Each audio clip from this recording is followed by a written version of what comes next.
ದೃಷ್ಟಿಯಿಂದ ಮುಂದೂಡಿದ್ರು.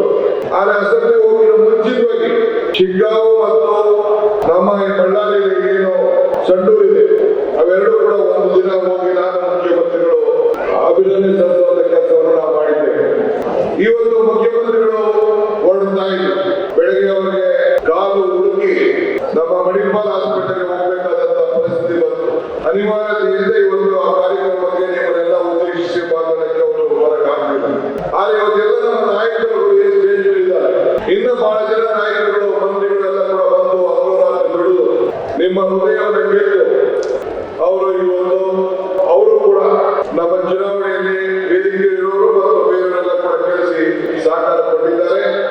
ಪಕ್ಷದ ಪರವಾಗಿ ನಾನು ಒಬ್ಬ ರಾಜ್ಯ ಅಧ್ಯಕ್ಷ ಆಗಿರ್ಬೋದು, ಒಬ್ಬ ಈ ಜಿಲ್ಲೆಯ ಒಬ್ಬ ಶಾಸಕರಾಗಿರ್ಬೋದು ಕೂಡ ಅವರೆಲ್ಲರೂ ಕೂಡ ನಾನು ಕೃತಜ್ಞತೆಯನ್ನ ಸಲ್ಲಿಸಲಿಕ್ಕೆ ನಾನು ಬಯಸ್ತಾ ಇದ್ದೇನೆ.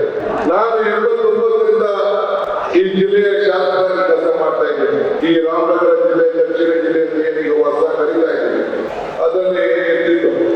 ಈಗ 4 ಮೊದಲನೇ ಬಾರಿಗೆ ಕಾಂಗ್ರೆಸ್ ಪಕ್ಷದ ಶಾಸಕರಾಗಿ ಒಂದು ಸರ್ಕಾರ ಇದ್ದಾಗ ಅತಿ ಹೆಚ್ಚು ಶಕ್ತಿ ಬಂದಂತ ಒಂದು ವ್ಯವಸ್ಥೆಯಲ್ಲಿ ನಾವೆಲ್ಲ ಕೆಲಸ ಮಾಡ್ತಾ ಇದ್ದೇವೆ. ನಾನು ಯಾರು ಟೀಕೆ ಮಾಡುವಂತ ಅವಶ್ಯಕತೆ ಇಲ್ಲ. ಯಾರು ನನ್ನ ಸುರೇಶ್ನ ಅಪೂರ್ವ ಸಹೋದರರು ಅಂತ ಕರೆದು ಅವ್ರ ಬಗ್ಗೆ ನೆನಪು ಮಾಡಿಕೊಂಡು ಯಾರು ಟೀಕೆ ಮಾಡುವಂತ ಅವಶ್ಯಕತೆ ಇಲ್ಲ. ಕುಮಾರಸ್ವಾಮಿ ಅವರು ಎಷ್ಟು ತುಚ್ಛವಾಗಿ ಮಾತಾಡೋದು ಕೂಡ ಅವ್ರ ಬಗ್ಗೆನೂ ಕೂಡ ನಾನು ಚಿಂತೆ ಮಾಡುವಂತ ಅವಶ್ಯಕತೆ ಇಲ್ಲ. ನಿಮ್ಮ ತೀರ್ಪು ಎಲ್ಲರೂ ಕೂಡ ನಿಮ್ಮ ತೀರ್ಪೇ ಉತ್ತರ.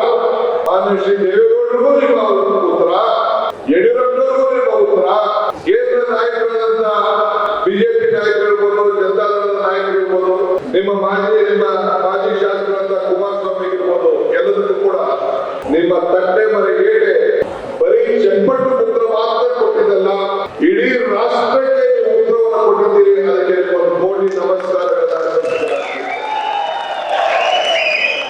ನಾನು ಆಗ ಒಂದು ಮಾತಾಡ್ತಾನೆ. ಅಧಿಕಾರ ನಶ್ವರ, ಸಾಧನೆಗಳು